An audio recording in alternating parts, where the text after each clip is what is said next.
Coucou, bienvenue à tous, bienvenue sur mon quatrième ou cinquième épisode de mon podcast créatif.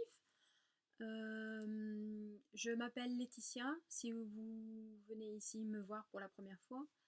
Vous pouvez me trouver sur les réseaux sociaux et sur Ravelry et Instagram sous le pseudo Dans mon labo. Bienvenue à tous, donc nous sommes bien le samedi. Je vous avais dit que je ferais un épisode un peu sur la couture. Bah, finalement, je vais vous parler un peu de tricot aussi, puisque j'ai un petit peu avancé en fait hier soir. Bienvenue. Alors, on est dans mon atelier, enfin plutôt dans la buanderie qui me sert d'atelier. Vous pouvez voir derrière moi mon stock de tissus. Donc, si je me décale un petit peu, voilà. Ça, c'est tout mon tissu et j'en ai encore dans le placard, dans le grenier, pardon. Donc, mon objectif, c'est quand même de réduire mon stock sur 2016. Mais je vous cache pas que ça m'empêche pas d'acheter des tissus si je craque, en fait, si j'ai des coups de cœur.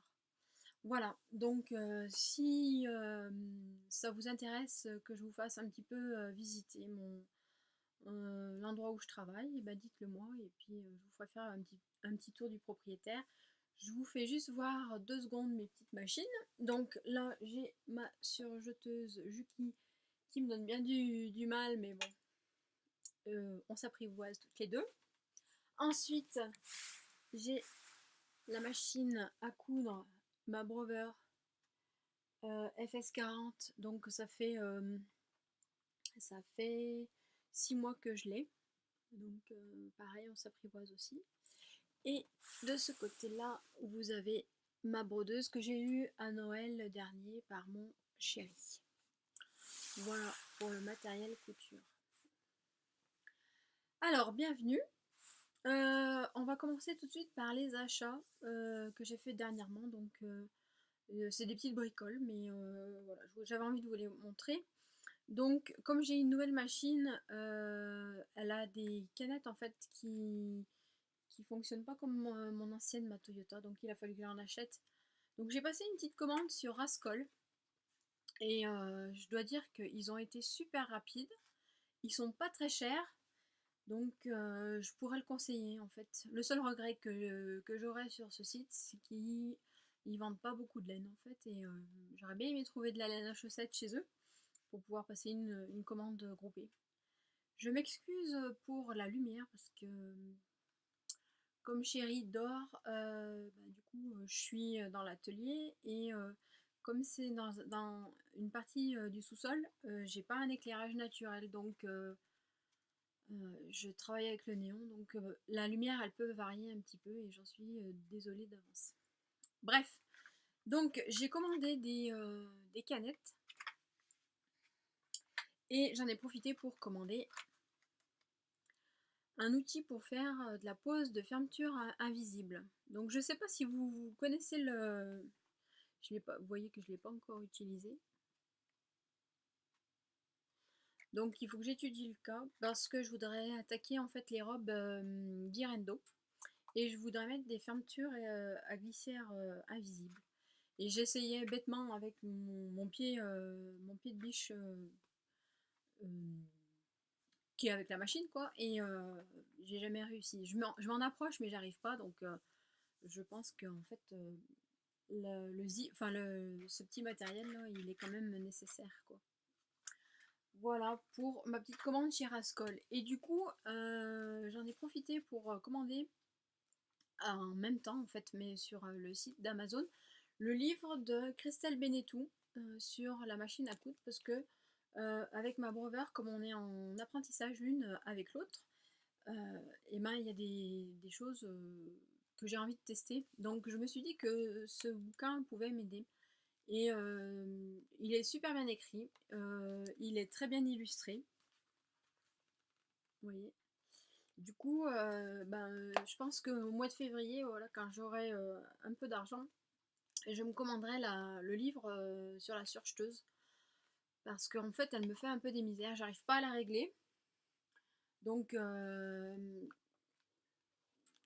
j'ai un problème avec les boucleurs. Alors, je sais pas si certaines pourrait m'aider là-dessus, mais j'ai l'impression que les boucleurs sont lâches. Alors, les deux, donc j'ai essayé tous les réglages en tournant les molettes de ce côté, ça marche pas, de ce côté, ça marche pas non plus. On m'a dit que ça pouvait venir aussi des aiguilles ou du fil, donc je vais tester, je vais changer et puis je vais voir ce que ça donne. Donc voilà, si vous avez des conseils pour régler une surjeteuse, je suis preneuse. Voilà, petit appel terminé. Ensuite, sur les achats, bah, la Maison Victor, donc ça, j'apprends rien à personne, hein, c'est un super livre. Alors, ce gilet me fait de l'œil, mais quand je vous avais fait mon premier podcast, en fait, je vous avais expliqué un petit peu mes déboires avec un top, le top Babette, et du coup qui est en stand-by. Donc il me fait envie celui-ci, mais le problème c'est que j'ai peur que les explications soient pas très claires et pour l'instant j'ai d'autres priorités, donc je vais attendre. Voilà. Mais pour être honnête avec vous, je ne l'ai pas encore feuilleté, j'ai vraiment survolé. Donc je pourrais pas vous en parler. Mais de toute façon, voilà, il sort, je l'achète. Donc il n'y a pas de souci. Pour moi, c'est une valeur sûre, je trouverai certainement quelque chose à faire avec. Voilà. Et ensuite, j'ai passé ma première commande de patron d'Irendo. Donc il doit y avoir un mois à peu près. Donc j'ai commandé la robe à Rome et le short châtaigne. D'où l'achat aussi du zip, enfin de l'appareil pour faire un zip invisible. Donc on va commencer par ça. Alors, sur un précédent podcast, je vous avais montré un tissu qui était celui-ci. Et Princesse Clarinette m'a gentiment orientée sur la robe à Rome à faire avec ce tissu-là. Et ben je l'ai écouté. C'est ce que j'ai fait. J'ai acheté le patron, je l'ai copié. Donc j'ai fait une taille 42. Alors, les explications sont nickel, c'est super simple, c'est un patron pour les débutantes. Moi qui ne suis pas archi débutante, mais qui ne fait pas non plus des trucs extraordinairement durs, ben, ça a été nickel. Le seul bémol que j'aurais sur ce patron, enfin ça n'a rien à voir avec le patron, c'est plutôt sur la façon de faire. Sur l'encolure, j'ai fait une parmenture et j'ai la parmenture qui sort. Donc je vais vous montrer la robe.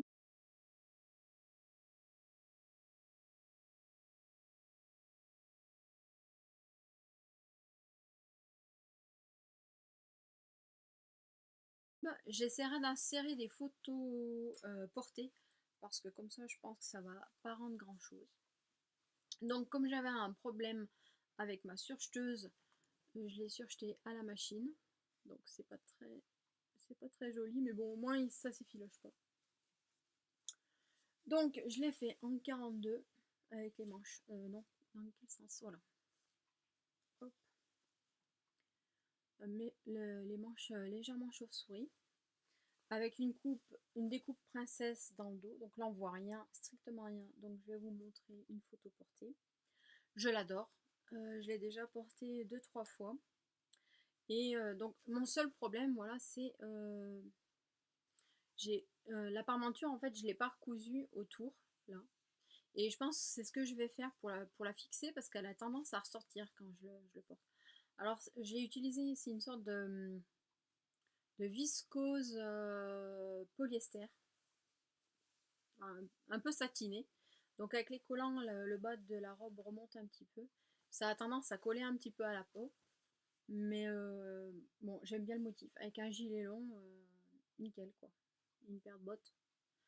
Euh, J'adhère. Je pense que je vais refaire le patron dans un jersey.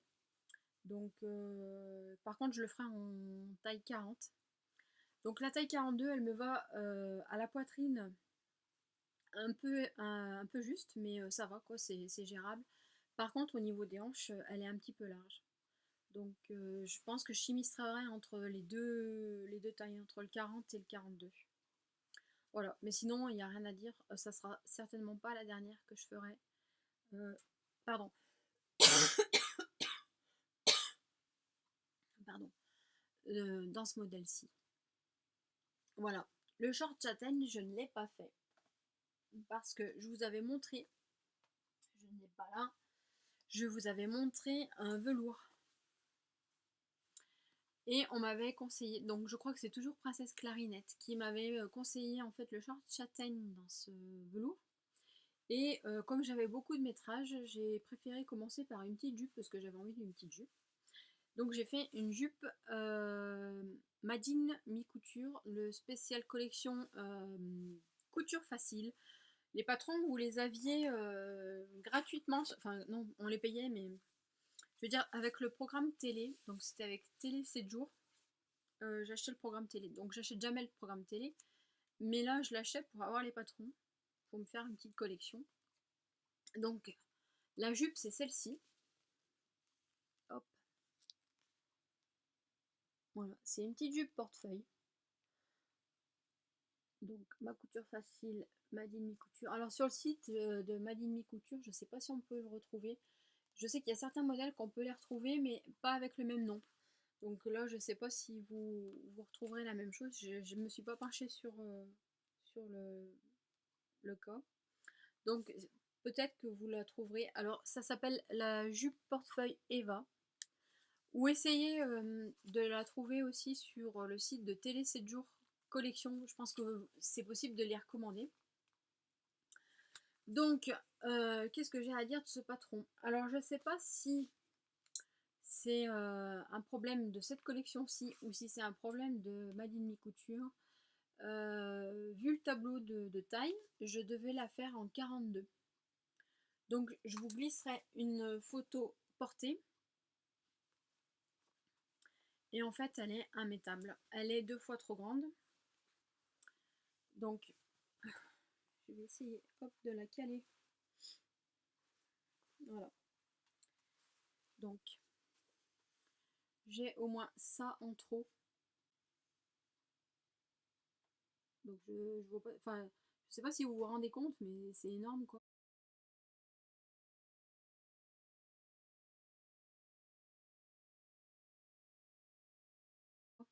Donc, je l'avais fait en 42 et il va falloir que je la refasse toute en 38. Je pense qu'il faut au moins que je descende jusqu'au 38. Donc, je suis un peu énervée parce que bon, j'avais tout. Je voulais le fixer finalement avec du biais et puis quand j'ai commencé à voir que ça risquait d'être limite, bah, du coup je l'ai surjeté. Donc je vais en profiter pour vous montrer un peu mon souci avec la surjeteuse. Alors, vous voyez, hop, là c'est nickel. Et quand je le tourne, je sais pas si on voit. Alors c'est peut-être normal, hein, j'en sais rien, mais je trouve que ça flotte quoi, c'est vraiment pas tendu. Donc si vous pouviez me donner un petit conseil là-dessus, je suis preneuse. Donc du coup, eh ben, ma jupe, je ne l'ai pas finie, j'ai pas mis les boutons, j'ai pas fait les boutonnières parce qu'il faut tout que je la refasse, que je recoupe mon patron. Donc j'ai largement la flemme quoi, j'ai pas envie. Euh,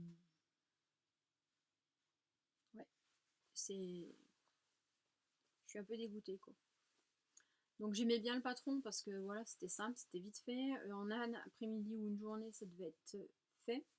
Et résultat des courses, il faut tout que je refasse. Donc je suis un peu dégoûtée quoi. Voilà. Donc affaire à suivre, hein. Normalement, je vais la redécoudre. De toute façon, c'est pas la peine. Même si je resserre le, les pentes devant, j'ai les coutures de côté qui viennent bah, devant quoi. Donc c'est super moche. Et puis bah, les l'arrondi de la jupe, il tombe pas bon quoi. Donc bah c'est à refaire quoi, il n'y a pas le choix. Je peux pas le reprendre sur les côtés comme une jupe qui aurait je sais même pas comment vous expliquer quoi. Hmm. Oui, je peux pas la reprendre, de toute façon, il faut que la ceinture, déjà, il faut tout que je la redéfasse et puis il faut que je la reprenne parce que, vous voyez, elle prend tout. Donc, et mes raccords, ils étaient bons, hein. Enfin, ils me suffisaient, en tout cas, moi, ils me convenaient bien. Donc c'est à refaire. Voilà, donc affaire à suivre, peut-être au prochain podcast, si je m'en sens la motivation. Donc largement dégoûtée, surtout que bah, du coup là, je vais certainement me lancer dans une seconde robe à Rome, donc là la jupe, je crois que je sais pas. Dites-moi, essayez de me motiver s'il vous plaît, motivez-moi parce qu'alors là, j'ai vraiment pas envie de la redéfaire. Et pour rester toujours dans la couture, un petit point achat. Oui, parce que ce que vous voyez derrière, ça suffit pas, bien sûr. J'ai mon chéri qui est toujours en train de m'engueuler parce qu'il me dit que je devrais d'abord vider mon stock avant d'acheter, mais je marche un petit peu au coup de cœur. Donc moi, j'ai pas un gros stock de laine, mais par contre, j'ai un gros stock de tissu. Alors, j'ai acheté, hop, j'ai acheté ce tissu-là. Donc c'est une sorte de viscose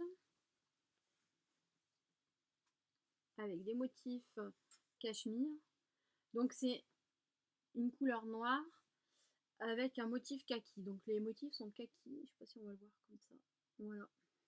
Donc c'est assez fluide. J'ai 2 mètres. Je sais pas encore quoi faire dedans. Je pense que je vais faire une blouse. Voilà.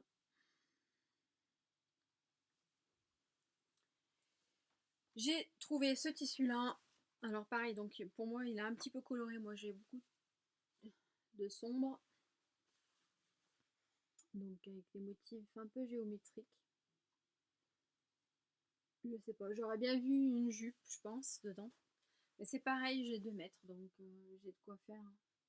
Mais j'aurais peut-être bien vu une petite jupe pour le printemps, avec, vous savez, une sorte de drapé. Si vous connaissez des modèles d'ailleurs, je serais preneuse parce que voilà. Il est très fluide, donc autant essayer d'avoir un truc avec un joli drapé. Le problème, c'est ça, c'est que j'ai beaucoup de tissus, mais je suis toujours en manque d'inspiration.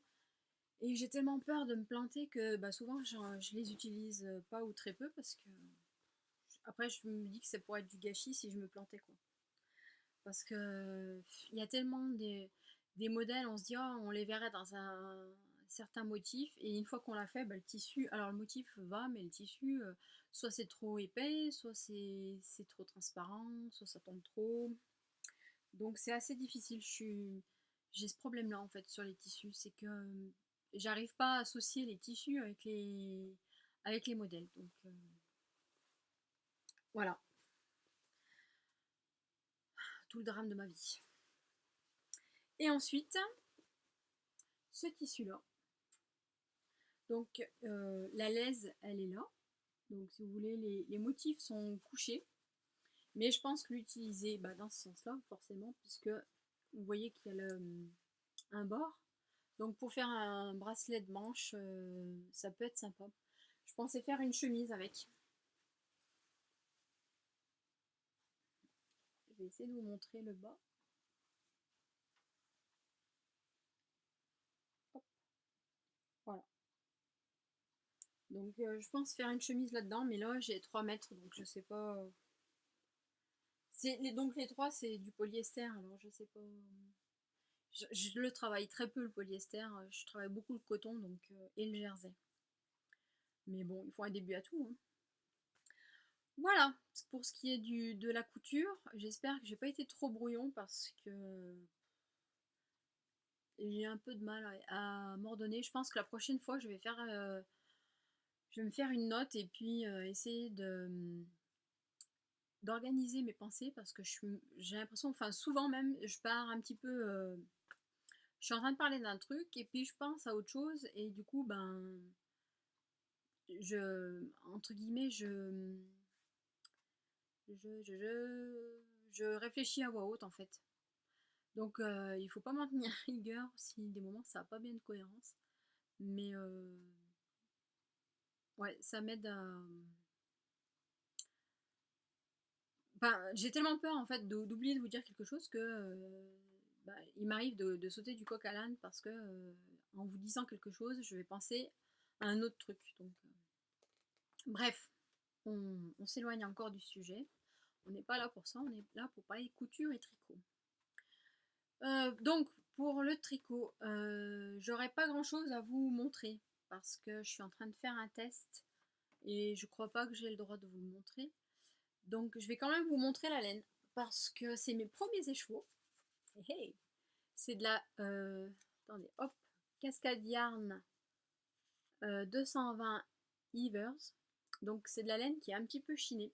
On verra pas parce que la lumière elle est largement pourrie. Mais c'est de la laine bleue. Non, on verra pas parce que c'est de la bleu marine. Là, on dirait bleu roi, mais en fait, elle est bleu marine. Je sais pas si je peux vous caler contre quelque chose. Non. Vous allez toujours le voir bleu roi. J'essaierai de vous le prendre en photo et de vous le montrer si je peux. Mais en fait, il a des... Quand il a la lumière, il est un peu chiné avec du vert émeraude, mais léger. Et je le trouve super beau. Donc voilà, c'est mes premiers écheveaux. Alors je vous dis pas la galère pour bobiner puisque j'ai pas de dévidoir. Mais on y arrive. Avec de la bonne volonté, on y arrive toujours. Donc voilà mes premiers écheveaux et certainement pas les derniers. Ensuite, un petit point, j'ai enfin, ça n'a rien à voir, mais j'ai enfin pu récupérer un calendrier et je vais pouvoir faire mes bloqueurs de chaussettes. Donc je suis toute contente. Je pense que dès que je vais finir la vidéo, ben, je vais m'atteler à ça. Il faut que je regarde les tutos, mais voilà, c'est mon petit délire bricolage bidouille du moment. C'est mes bloqueurs de chaussettes. Et une petite transition sur la chaussette. Du coup, suite au dernier podcast, je vous avais dit que j'avais eu du mal avec mes témaillés parce qu'elle faisait un escalier. Donc je les ai refaites. Oh nickel. Alors là, la lumière, on voit bien mon motif. Et grande nouvelle, donc je n'ai plus les escaliers qui apparaissent. Donc mon problème venait bien du fait de tricoter les deux chaussettes sur une même aiguille. Donc du coup là, j'ai attitré une paire d'aiguilles par chaussette et j'ai plus le problème. Donc je vais pouvoir les finir. Donc, pour rappel, c'est... pardon, tout tombe. C'est de la Fabelle violette. Voilà. C'est les chaussettes Témaé de Mélina, le petit panda, tout se barre, tout va bien. Donc là, je vais faire la première jusqu'au gousset, et puis j'attaquerai la deuxième. Je pense pas avoir le syndrome de la chaussette, mais tant qu'à faire, vu que j'ai deux aiguilles en 2,50, autant faire les deux chaussettes en même temps. Donc voilà, c'est un projet qui demande un petit peu d'attention quand même parce que voilà, c'est un diagramme. Mais je pense que les chaussettes, c'est quelque chose qui va me plaire. Du coup, j'ai commandé deux autres pelotes de Fabel. Alors, attendez, je vais les chercher. Ne bougez pas, je reviens. Hop. Donc, il me restera certainement une deuxième pelote. Hop, si je la mets à l'endroit, c'est mieux. De Fabel violette. Et j'avais commandé avec ma dernière commande. Oui. De la Fabelle en moutarde. Donc c'est le coloris 111.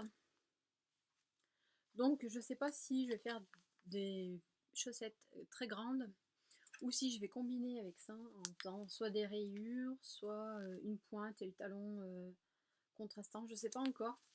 Je pense que je vais partir sur le modèle sur un modèle gratuit juste pour le montage des mailles. J'ai envie d'essayer le After Foot Heel. Donc je vais voir. Mais rayé, pourquoi pas.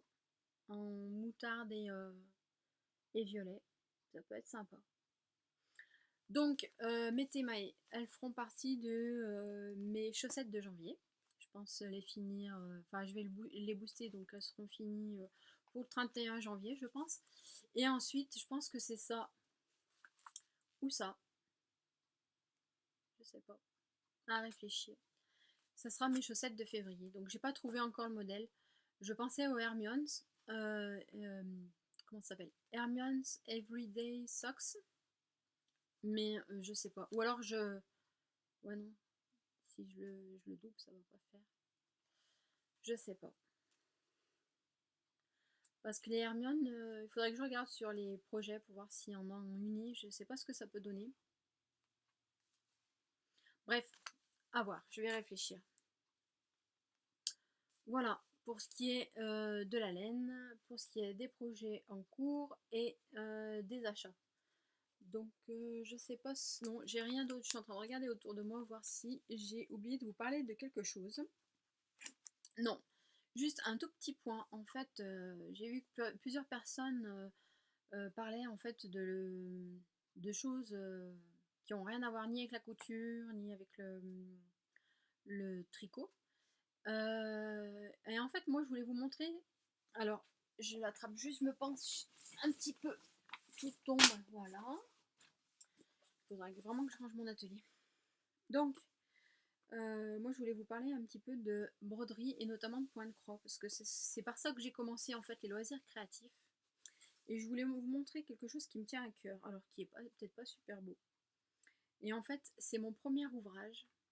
Et je l'ai fait quand j'avais 14 ans, donc ça fait un bon bout de temps. J'en ai jamais rien fait. Et c'est mon premier ouvrage au point de croix. Donc c'était un modèle gratuit, je crois, à l'époque que j'avais trouvé sur internet. Et bah, je ne l'ai jamais monté. Alors c'est peut-être l'occasion, peut-être de le monter en sac à projet tricot. Voilà. Et ça a été le début de plusieurs ouvrages. Décidément, tout tombe. Et notamment, voilà ce que j'ai fait. Donc je vous montre des petits exemples. Tout ce que je vous montre, c'est terminé. Donc c'est des trucs qui sont à monter. Sauf qu'à l'époque, tout ce que je voyais, c'était encadré. Et faire des tableaux, je trouvais que c'était un petit peu ringard peut-être. Et du coup, je me pose la question de savoir si ça serait peut-être pas sympa de les monter en trousse, en sac à projet, je sais pas trop encore. Parce qu'il y a des choses qui sont un petit peu imposantes. Voilà. Et j'en ai toute une flopée.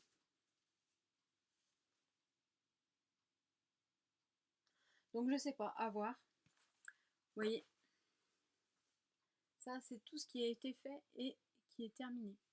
Donc si ça peut vous intéresser, j'ai peut-être le projet d'évacuer ça en fait sur 2016, pardon, je me crois encore 2015. Et si ça vous intéresse en fait de voir comment je les ai utilisés ou customisés ou montés, bah dites-le moi. Je vais essayer de faire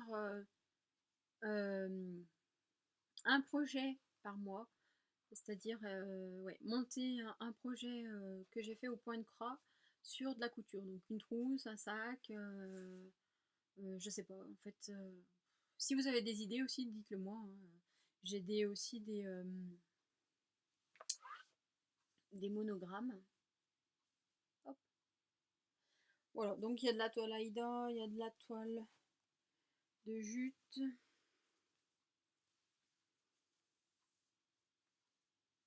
Ça devait être à l'époque une trousse qui était en 3 parties. Et en fait, je l'ai brodée et je l'ai jamais montée. Donc voilà, si vous avez des idées ou si ça vous intéresse de voir ce que j'en ai fait, et ben dites-le moi et puis je serais ravie de vous montrer ce qu'on peut faire en fait avec des, broderies point de croix en fait. Voilà. Je crois que ce sera tout. Une petite parenthèse, non, il n'y a pas de parenthèse en fait, je dis n'importe quoi. Voilà. Donc je ne sais pas quand est-ce que je vais pouvoir refilmer. Je pense dans une quinzaine de jours. Mais je sais pas si j'aurai. Enfin, je sais pas si je filmerai dans 15 jours parce que comme je suis en train de faire un test, je sais pas si je vais pouvoir vous le montrer. Et du coup, je sais pas si j'aurai le temps de faire de la couture. J'aurai peut-être des achats à vous montrer, donc je sais pas. Enfin, on essaye de se dire dans 15 jours. Et puis voilà. Donc sur ce, hop, je pose tout pour récupérer ma souris.